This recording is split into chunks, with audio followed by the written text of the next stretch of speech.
Thank you very much, Ebenezer. I have a presentation that I would like to go through.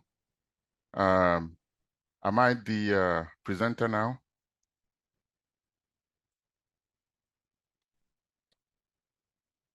Can you hear me, Ebenezer? Yes, I can hear you. I've just made you co-host. Yes, I've just made you co-host, so you'll be able to share. You just did. Okay. So I'm going to share my screen now, and then we can get started. Yes, sir. Okay.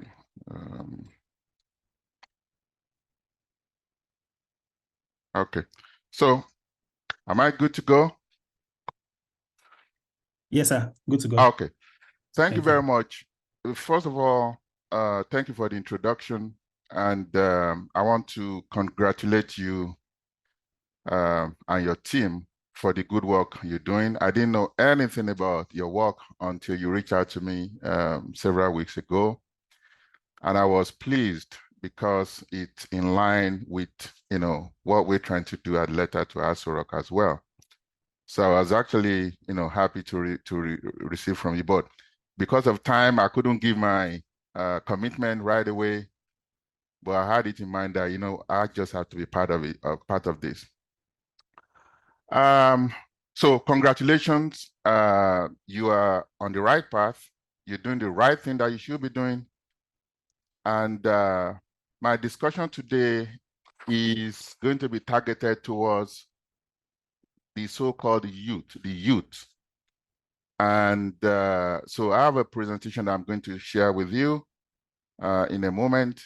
So I'm not going to go with the topic you gave me. I'm going to flip it. And I'm going to start right now. Can everybody see my screen, please? Yes, we can, sir. Okay. Yes, we can. So the topic today is how citizens' voices can influence governance in Nigeria. This topic is good, but as you all know, there has been a lot of literature written about how citizens' voices can influence governance in any country. You all know what the government should do. Transparency, accountability, rule of law, human rights, anti-corruption. Everybody knows that. Probably 100% of Nigerians knows what the government should do. But the real question, for me, the real question is, what can the citizens do to make the government hear their voices? So I'm flipping the topic to what can the citizens do to make the government hear their voice? The reason I'm flipping it is because we all know what the government should do. Everybody knows what the government should do. The government knows what they should do is in the Constitution. But of course, we know exactly the result that we're getting. So I think it's going to be more productive for me to flip the question and say what can the citizens do to make the government hear their voices?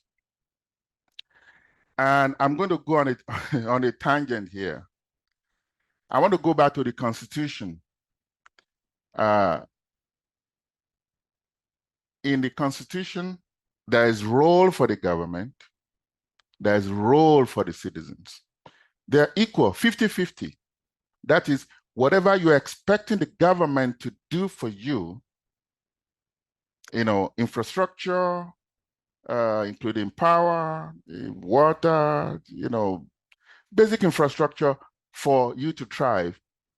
Believe it or not, citizens also have equal responsibility on one hand to offer themselves to the country. And I'll expatiate on that later. So this takes me to innovation.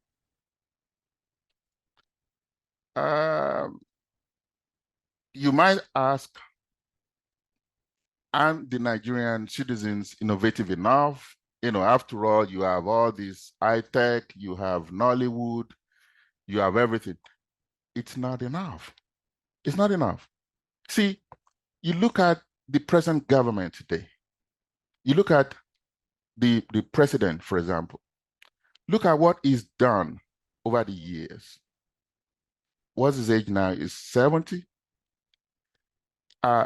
It will be unrealistic to expect him to be as fired up as he was in the 30s and 40s, even though he's intelligent. I believe he's intelligent. I believe he has the capability. But the question is, what can one person do? You're talking about a drop of water in the ocean. Now, look at his cabinet. Let's assume, for assumption's sake, that his cabinet are all, competent and can deliver. Again, what can they do compared to the problems that we have in Nigeria? So this brings me to the citizenship. The responsibility of the citizen is so great that a lot of people don't know. I didn't know it at your age, probably, but it is there. Now, it is when the citizens, when they fulfill their responsibilities, and the government fulfills theirs, that is when we have a great nation. But when the government is not doing their end, and the citizens don't even know what their responsibilities are, then you have the quagmire that we have in Nigeria today. So this takes me to innovation. When we talk about innovation, you understand what I mean in a minute. Many of you, most of us, we have our education, university, polytechnic, and so on and so forth. And then after graduating, what do we expect? We expect, literally, most Nigerians expect to come out of school and be handed a job. I can guarantee you, in developed nations where things work, doesn't work that way. Not when they started. Today is different, but not when they started. When they started, you have citizenship participation. That is, citizens taking it upon themselves that, look, if I don't do this, nobody's going to do it for this country. So it is through this innovation that we're going to inspire the government. Now, when some of you say, okay, you've invented something, when I say invention, I'm talking about real invention. I'm not talking about somebody going to Alabama market, buying an aeroplane, remove the cover, put another one and flying it, and it's shown on YouTube as, a Nigerian has invented an aeroplane. All those are just, you're just wasting time. We're talking about real innovation in medicine, aviation, construction, engineering, all kind of innovation, agriculture, real innovation that can actually help the country. The government will listen to you. But if all we do is just make noise and talk about, this is what is going on in Singapore, this is how they do it in Japan, do you have an idea that these countries are minimum 200 years ahead of us in terms of thinking? I'm talking about thinking now. How they look at life. They are 200 years ahead of us. I know this. I left Nigeria about 30 years ago, so I know what I'm talking about. When I left Nigeria, my arrival to England, my brain started rewiring because things are so different. The thought process is different. Everything is different. And I knew very quickly that, you know what? I'm in an environment where people are 200 years ahead in terms of their orientation. So when you look at other countries, Singapore, we talk about Singapore today, how great the country is. Look at the history, how they got there. Citizenship participation is very important. Now, don't get me wrong. Don't get me wrong at all. You might be thinking, well, yes, citizens can do this, but if government should provide electricity, provide it. Hey, electricity was invented before there was electricity. So what I'm trying to say is that we citizens, we have a long way to go. We need to understand that we can do more. That's the message today. We can do more. Yes, government have dropped balls many, many years. Don't get me wrong about that. But what we are saying, the other side is citizens. What is our responsibilities? And are we measuring up. This event you're organizing, you are doing an excellent job because it is part of what you should be doing, engaging. But on the other side, in terms of other innovation in science, I think we need to do more. Everybody have the right to criticize the government. The question is, have you earned the right to criticize? When I say have you earned the right to criticize, I mean, have you done your part? Because once you've done your part and you realize that you're not getting the assistance that you need, then you can criticize. But you cannot criticize until you've done your part. When you look at chapter 2, section 24 of the Constitution, it says, make a positive and useful contribution to the progress and well-being of the community. That is, let me go back. Make a positive and useful contribution to the progress and well-being of the community which you live, basically. So this session for me is not to chide the participant or the youth in Nigeria.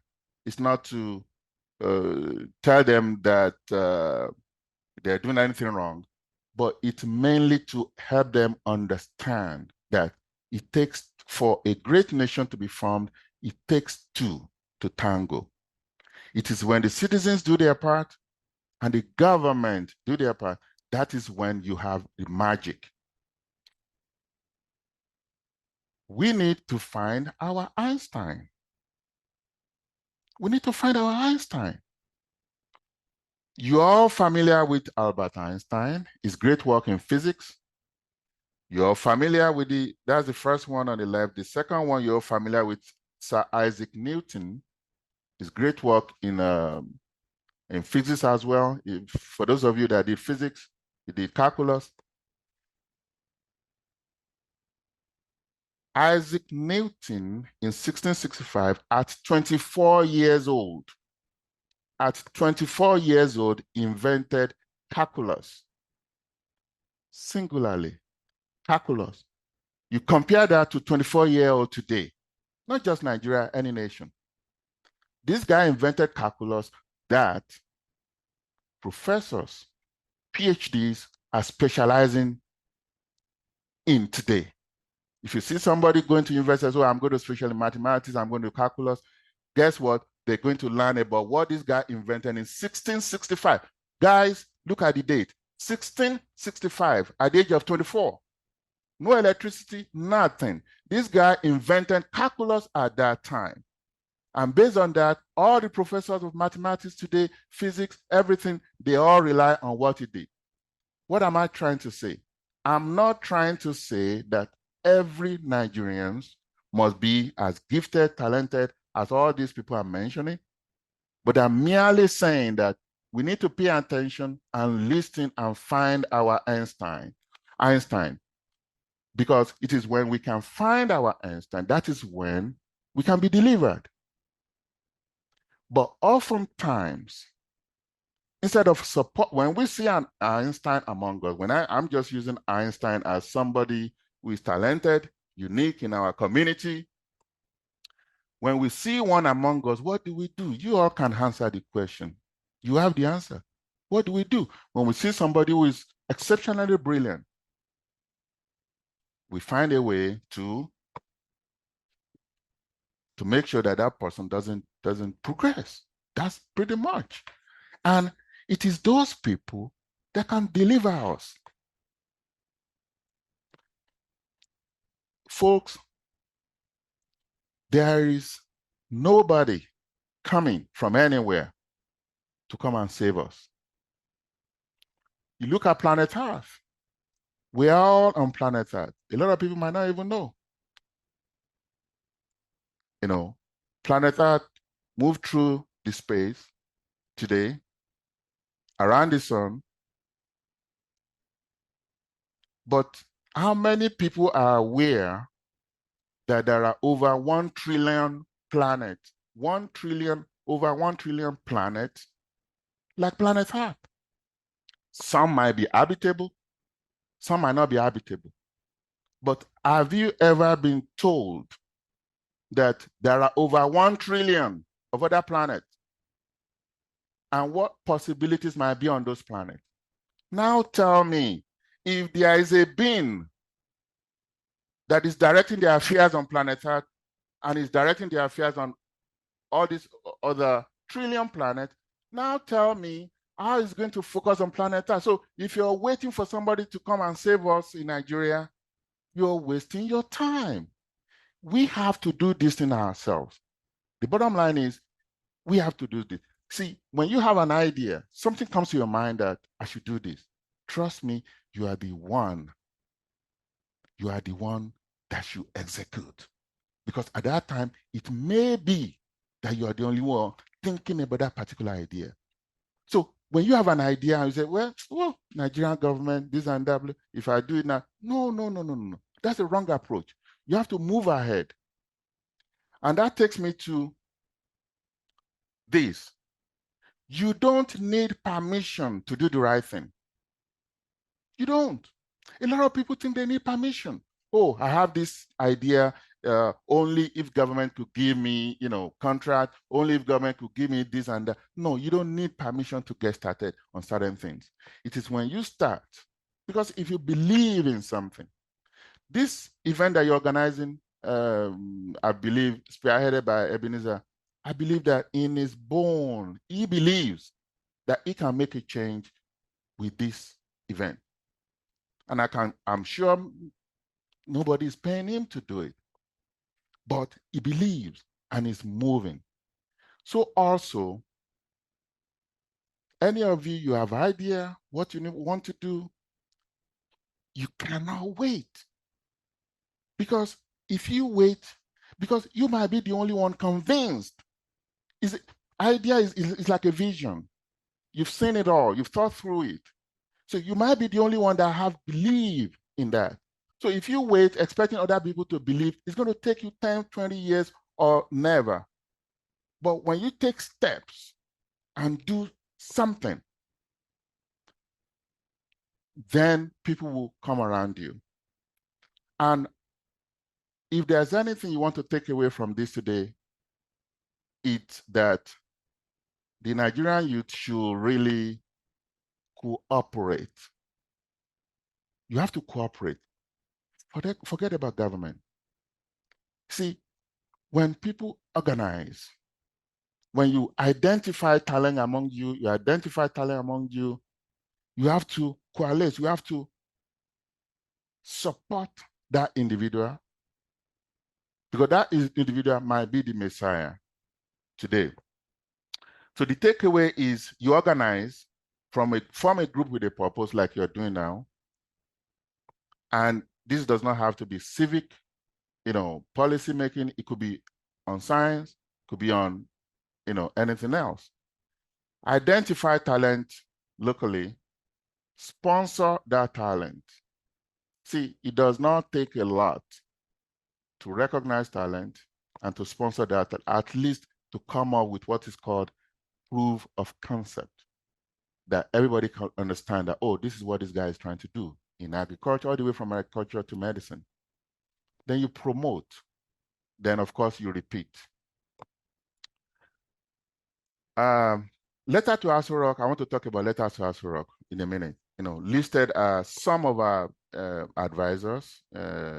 You can see the diversity. When I started Letter to Aso Rock, I spoke with some of my friends. I said, you know what, with this new administration, I think they're going to need a lot of help. These guys might be brilliant, but the problem is so enormous that I think they're going to need a lot of help. So I was thinking, how do we harness the ingenuity of Nigeria, home and abroad?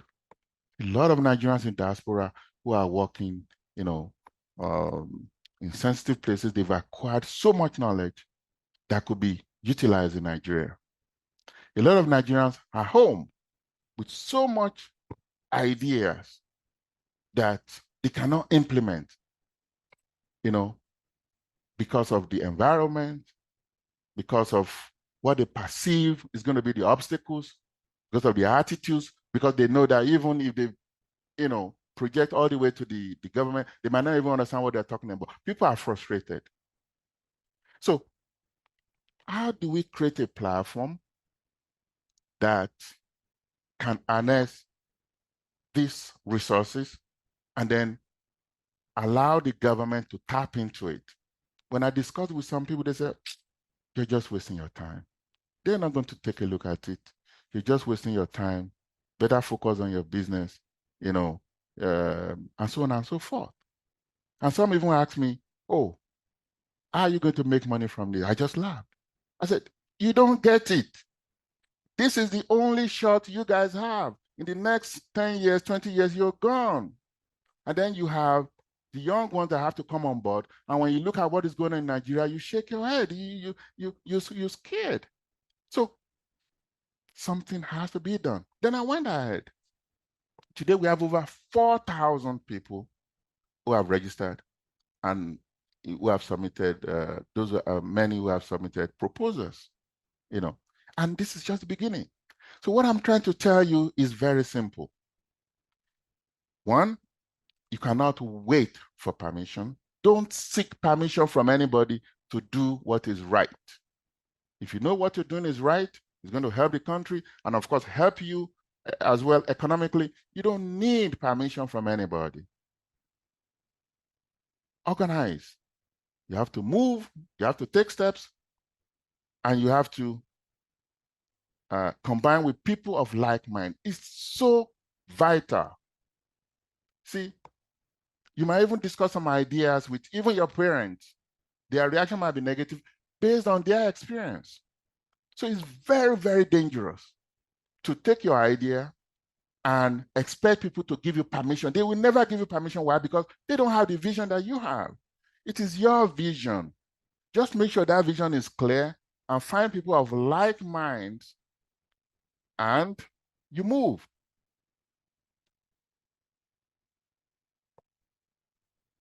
I want to be very brief. My presentation is not going to be more than this, but I want to, if you guys have questions, I'll perform well in the question and answer session. If you guys have questions for me based on what I've presented and so on and so forth, I'll be very happy to take your questions. Thank you.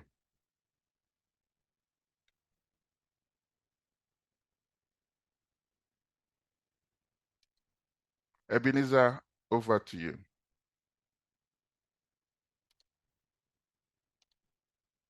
Thank you so much, sir. Thanks a lot. My colleague here, Terry, are you able to speak? Yes, I'm here. Hello, everybody. All right. Thank you so much, Dr. Joe. We're going to take some questions now. The first hand I see here is Olaide Olawuwo. Sorry apologies if I didn't pronounce your name correctly, but we'll take your question now. Please unmute and go ahead.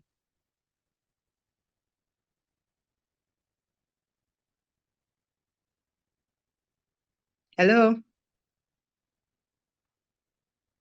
Hello, can you hear me? All right, go ahead. Can hear you. Yeah, thank you very much, Dr. Uju. We're very grateful for coming and thanks Policy Shaper for putting this together. Yeah, quick one. I do observe that there are quite a number of challenges that we have, and then we're trying to take volunteering and working with people.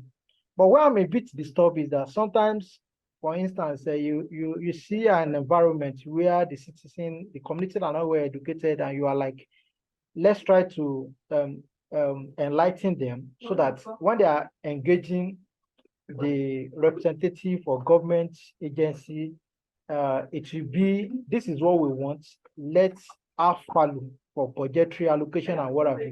But then we just discovered that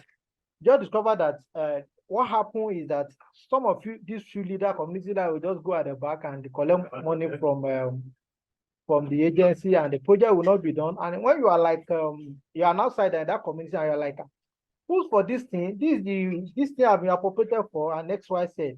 The attitude of the community who are gatekeeper that would think that if you just enlighten, it really help us to get dividend of democracy for that community. So inability of community to cooperate with somebody that's enlightened, I want to help them out. It's a bit discouraging. So I will need you to speak to that and see how we can engage people that are low ladder and that are beneficiary, but they're not getting the stuff, and we're trying to engage them. It's as if we've not get the kind of breakthrough. Thank you. Thank you very All right, much. thank you, lady. Okay. Over to you, Dr. Joe. Please go ahead. Okay. Thank you very much for that. And I quite appreciate the concern and the questions. Basically, it's about education, ignorance, and the society.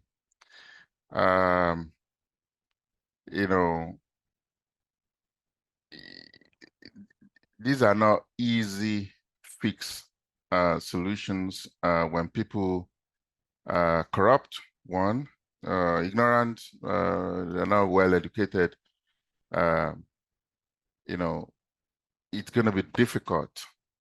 It's going to be difficult to get them to do what you want to do. And in that case, I think, in my view, the only solution is who are the people we are electing to positions of power in those local communities that you're talking about, and to ensure that the people we are electing are those people that that are educated, that are able to listen, understand what the community needs, and so on and so forth. Understanding that the little money around there that they're gaining from all these contracts and so on and so forth you mentioned, or initiatives, is not what is going to deliver them. So that comes with education. But this takes me to another thing which I think is paramount for Nigeria. Permit me to segue a little bit, which is paramount to Nigeria. There's poverty in the land, poverty of the mind, poverty of the stomach.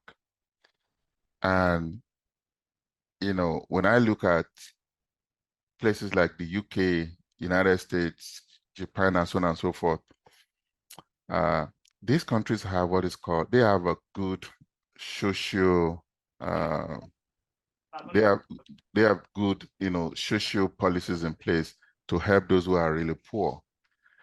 And that is to provide for their basic needs. See, when people can eat, that is, in the morning you wake up, you're able to eat something in the afternoon. When people can put something in their stomach, then there is limit to the agitation that you expect in the society. There's limit to corruption. But when people are hungry, they don't want their next generation to be hungry, so they don't have any choice but to do whatever they can just to make their money. So there's so many problems in the country, and that's why this new government, they have a lot on their plate. It's like a full ship due north. That is the largest ship you can think of, due north, but you need to reverse it to south. You have to stop the propeller. The propeller cannot keep running before you stop. You have to stop the propeller, then reverse the propeller. So that is what Nigeria is going through now. So the hardship that people are going through now in Nigeria, I want you to look at it from that point of view. This is the ship that is due north, going into the abyss, but needs to come back south. So the propeller is slowly rewinding, it's slowing down. Then it's going to come to a halt, then reverse, and then we'll be on our path to greatness. So sorry if I'm diverting a little bit, but to answer your question again with one liner, yes, it's a problem, but educating people is the only way to get people to do the right thing. Thank you. Thank you so much, Dr. Joe, for that contribution. Very on point. Laide, if you're doing a project and you don't build in citizens engagement or stakeholders engagement, you find that implementers of project do run into those kinds of problems that you've talked about. It's a problem that has a solution. And as Dr. Joe has said, citizens engagement is the way to go. Right. So let's take Innovative Village. You have your hands up. Please go ahead with your questions. Oh, okay. Good afternoon, sir. Good afternoon, everyone. I don't know if I'm heard clearly. Yes. I believe people can hear you Awesome. clearly. Awesome. Okay, so my name is Treasure Naya David. I'm the co-founder and CEO of Innovative Village, right? So now I'm speaking on behalf of my team and basically some of the questions that have, spanned through my mind in the course of building this project. We're currently building a Innovative Village. Basically is a community of SMEs. Basically, we are working around the SME space and trying to empower SMEs in Africa, right? It's providing them support community, proper resource, bridging the gap that has limited their scalability and growth. So basically, I'm asking from that standpoint, from my experience so far working around SMEs and also around the government. So now, one thing I noticed in my course of working around the SME space, around the entire government, entire development space in the last, let's say, 4 years, is the fact that government is slow. The government is slow to responding to, these initiatives. You said something very vital.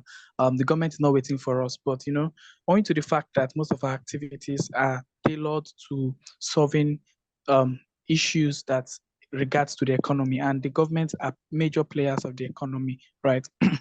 This becomes a limiting factor because sometimes we are trying to make a move and it's looking like we need the government to actually get some approvals, and all of that. And then at the end of the day, we are struggling to make a headway, right? Because we are trying to get one or two approvals and all of that, which limits us a lot. Now, now going forward as well, how do we really, bypass this?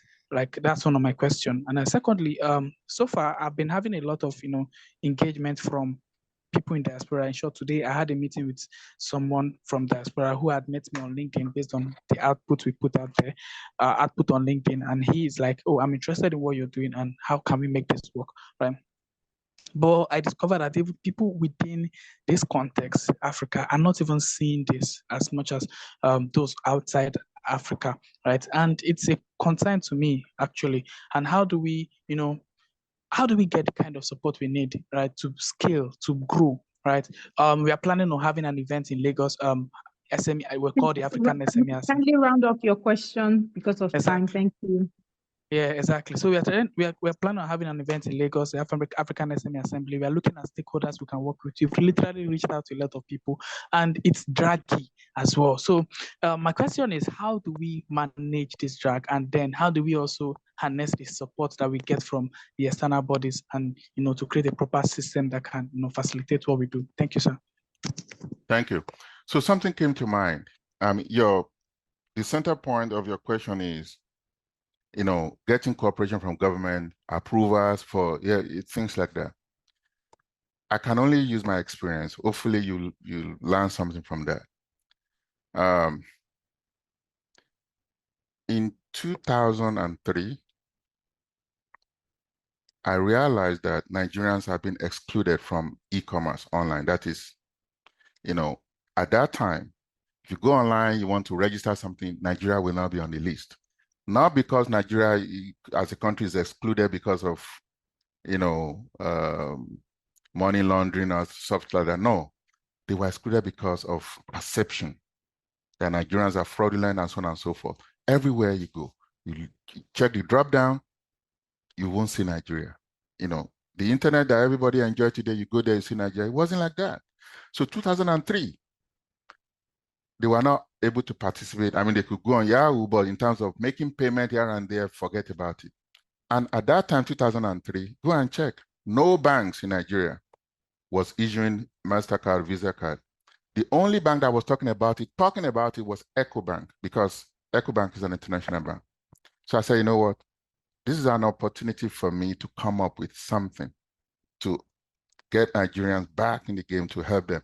So I came up, you could check on my LinkedIn what I did on Visa prepaid card around 2003, 2004. So I came up with an idea I partner with Visa, I partner with an organization who has partnership with Visa.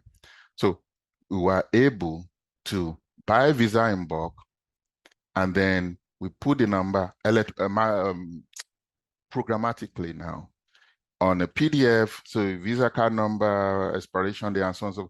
So when you buy it, you get the PDF, which is password protected. When you open it, you see your Visa information, just like the debit card today, and then you're able to buy something online, and we charge a small fee. At that time, I remember a friend of mine who works for UBA came to me and said, what, can you help us so that we can be able to issue MasterCard? I'm talking about 2003, 2004, 2005. Then I went to CBN. This is where I'm going. Then I wrote a letter to CBN that we have this innovation, we think we can expand, we need some kind of protection. Is there any license we need to apply for? And the CBN said, we don't know what you're talking about, go and partner with the bank. That was their response then. So of course, we went and partnered with, I believe UBA and so on and so forth. Then again, I hope this experience will tell you exactly what you need to do. Then again, in 2007, so you know what, this is scaling. I think Nigeria needs something better. Let's come up with a mobile payment application, an agency solution, so that people will be able to send money to each other, just like PayPal. And then I developed this solution again. I went back to CBN. This is 2007. Again, CBN said, then I told them that something similar is coming up in Kenya called M-Pesa. So CBN said, well, we don't have framework.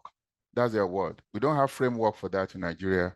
Go and partner with the bank. And of course, the banks, of course, I'm talking at the time whereby the banks will put it on their website. We do not do business on the internet. So for you to know, we do not do business. So from left and right, you're dealing with institutions and businesses that are risk averse, don't really understand what is going on, but we push through. Today, we have license with CBN. Today, we help them with the e-Naira second layer implementation and so on and so forth. My point is, if you're waiting for somebody that is blind at birth to be your guide, you're going to wait till you're 100 years old. You have to find a way anyhow and move forward. That's my answer. Thank you, Dr. Joe, for that. So we'll call on Chukwuemeka for your question. Chukwuemeka, are you there? Yeah, I'm here. Thank you. Okay, great. Go ahead. Good evening. Good evening to Nigeria. Good evening, sir. Good evening, everyone. Thank you so much for the privilege. I've learned a lot. I think he has answered the question with this last statement as regards waiting for the blind to lead you. So don't wait for anyone. Because I want to ask regarding, he made mention of you don't need permission to do what's right. And it's really struck me. In Nigeria's economy, waiting looks very sensible because of the way things are economically, can't compare it to other nations of the world. So although he answered the question with the last statement he made, I think I'm okay. If you want to, I would really appreciate if you buttressed on that point more in Nigerian setting of you don't need permission to. That you don't need permission. Now, so this is what I mean by you don't need permission. So for example, if you want to start a business, I'm not saying don't register with CAC. That's not what I'm saying. What I'm saying is, let's say you want to come up with an idea. Let's say in your locality, you want to come up with an idea to help the blind. Okay? You don't need permission to do that. You don't need government permission to do that. You want to come up with an idea to help with malaria. Because I'm saying it because, see, you people on this forum, you are unique. You have to understand that you are unique. You are one out of thousands, 100,000. So I want you to think beyond this congregation. I'm talking about other people out there who actually believe that they need permission to do certain things. You don't. So long what you're doing is lawful, so long what you're doing, you know that when 10 people take a look at it, they're going to say, good job. You don't need government permission. Even if government does not have a pathway for licensing for that kind of innovation, you don't need their permission. You go ahead and do it, and then you go there and say, look, I'm doing this. This is helping the community. I need some kind of permission for this, like recognition or whatever permission you can go under if it's not currently in the books. But if you're waiting for the government to understand what you're doing so that they can come up with a policy, permission for that kind of a thing, you're going to wait for 20, 30 years if you're lucky. So if you have something good that you want to do that's going to help the community, that's something that is lawful, you don't need anybody's permission to do it. That is what I'm trying to say. Now, in the Nigerian context, the same thing applies. You don't need government permission to do for the community. And whatever you're going to do, so long it's going to help the community, even the government will rally around you if it's something, if they can see. Because to be honest with you, it's not everybody in the government that's bad, unsophisticated. No, there are some of them that are quite sophisticated, knowledgeable, smart. But as soon as they get there because of the environment, they change. And unfortunately, they find it difficult to find citizens who could help. The citizens how to help them, bring them out of the shell through innovation, and they will support it. And I believe, sincerely, I believe that we may be at that time in Nigeria at the moment. I'm not a politician, I don't belong to any, but I believe that we may be at that point in Nigeria because one, the citizens are wiser. The present president, in my view, is coachable. What do I mean by coachable? One thing is somebody to be coachable. Another thing is for that person not to be coachable, irrespective of your good intent. I believe the present, president is coachable. That is, he can listen. He can dialogue. He doesn't have all the answers. I mean, obviously, who does? Nobody. Doesn't have all the answers. But I believe we are at the vantage point now whereby this government can be engaged and then something positive can come out of it. But we cannot go there empty-handed. Can't go there empty-handed and say, we need this, we need that. The citizens must come up with something concrete. I have this idea to preserve palm oil. I have this idea to preserve cocoa. I have this idea to do this, and then it is when you come with something concrete, that's when you can get the buy-in from the government. And another thing I wanted to mention is that always ensure that dealing with the government is your last resort. Because the government has their own way, they have their bureaucracy and so on and so forth, they have their interests, all these things.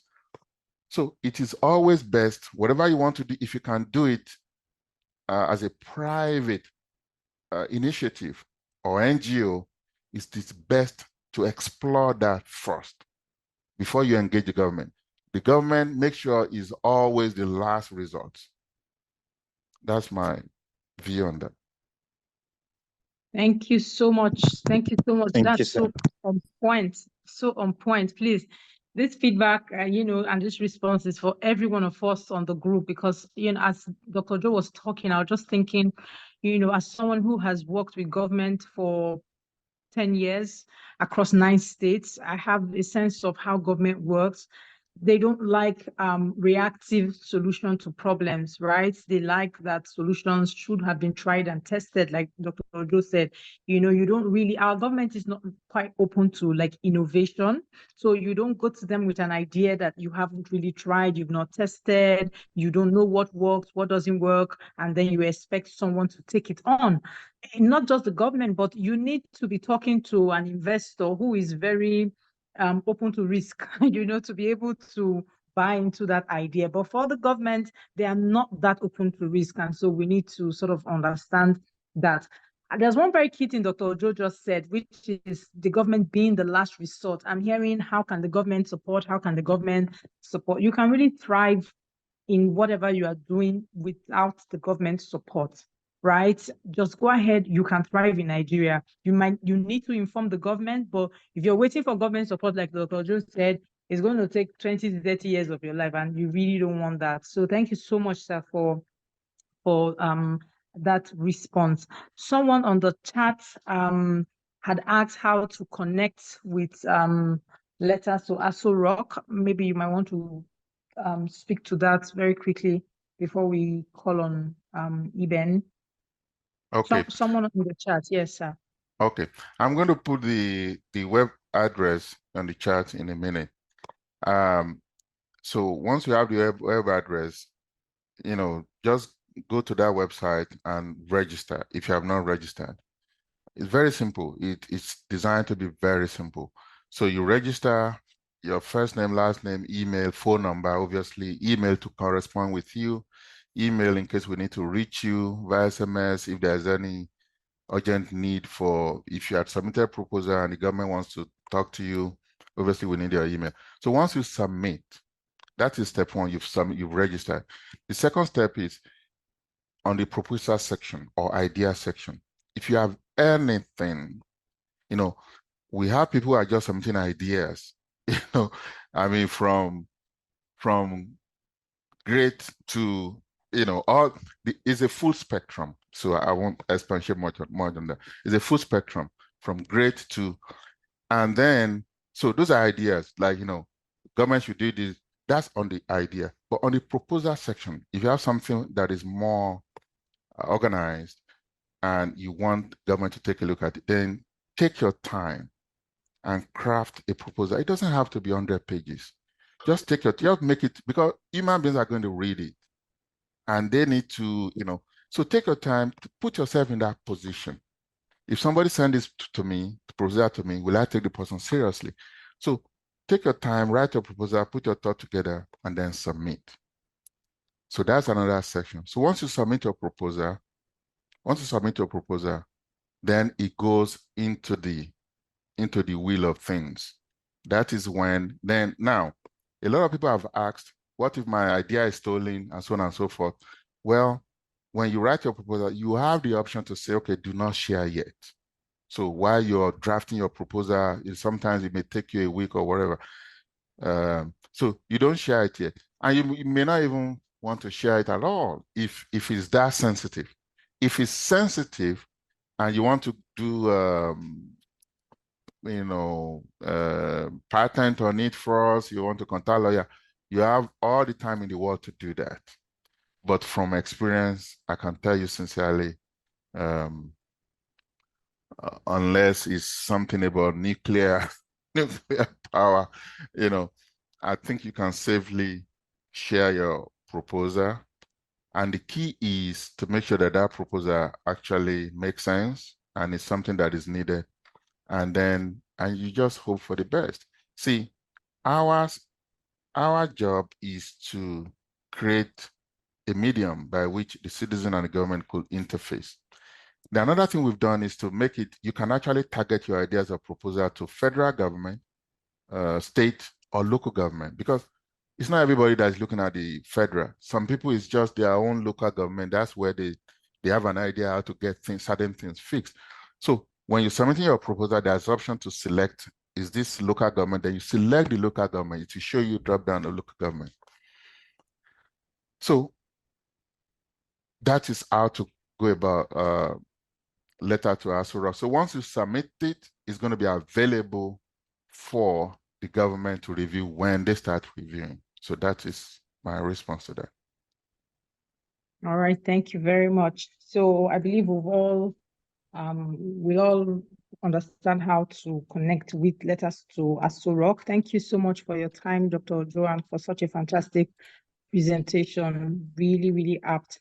The thing you said about us being the ones to fix Nigeria and not someone from outside the country or outer space, I thought that was really, really good. Thank you so much. So well done, everyone. Thank you for joining the session. We have mentor office hours from 4 p.m. to 5:30 today, and everyone in the Policy Shaper team is on ground to provide support and clarification wherever you need it. I think the key thing really is to focus